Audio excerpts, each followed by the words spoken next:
Hola, bienvenidos a otro tutorial más de Efímeros Tutoriales. En este caso vamos a ver cómo usar el Space Mouse en Cinema 4D. Ya sí que os aviso que esto es un contenido promocional. Me han ofrecido probar el producto y ver qué opino de él y me ha parecido bastante interesante. Lo quiero compartir con vosotros y voy a hacer dos vídeos sobre él. ¿Qué es el Space Mouse? Pues como estáis viendo en la ventanita que hay abajo a la derecha, es una herramienta que nos permite navegar por las escenas, ya sean interiores, exteriores o de modelado de un objeto, con bastante fluidez. Va más allá de lo que sería en sí un joystick, por ejemplo.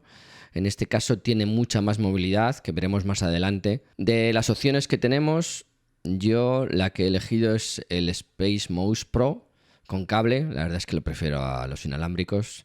Y lo que tiene es ese joystick especial que permite tanta movilidad, más una serie de botones que podemos personalizar. Más adelante veremos que también podemos usar macros, algo más avanzado, y que Cinema 4D tiene una interacción perfecta con este software. Vamos a ver cómo de primeras podemos hacer unas primeras pruebas para acostumbrarnos a él, y vemos como si cogemos de la base del botón y lo subimos o lo bajamos, podemos levantarlo de la base. Igual que si lo llevamos hacia adelante y hacia atrás, tenemos unos desplazamientos. Lo estoy haciendo con la base, no con la parte superior de lo que sería el mando. Otro es la rotación como tal.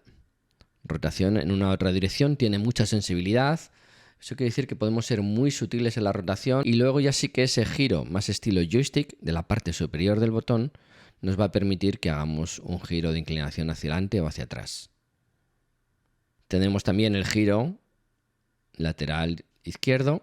Y vamos a ver cómo el Space Mouse directamente va a reconocer el programa, en este caso Cinema 4D, y nos va a permitir que personalicemos los diferentes botones para elegir una acción determinada, como pueda ser las herramientas de mover o cualquier otra acción. Vamos a ver aquí un ejemplo, cómo también podemos usar las teclas de la izquierda, en este caso Shift, Control, Alt y Escape, para usar, en este caso lo estoy haciendo con una tableta gráfica, mientras pinto. Uso las teclas de Shift y Control para que en el esculpido haga diferentes funciones, como por ejemplo la de suavizar o lo de invertir la función del pincel. Cuando quiera desplazarme, usaré el mando para desplazarme a lo largo de la escena. Y esto es todo, espero que os haya gustado. Haré un siguiente vídeo un poco más avanzado para ver qué funcionalidades tiene con los macros que podemos usar con Cinema 4D. Un saludo y espero vuestros comentarios. Hasta la próxima.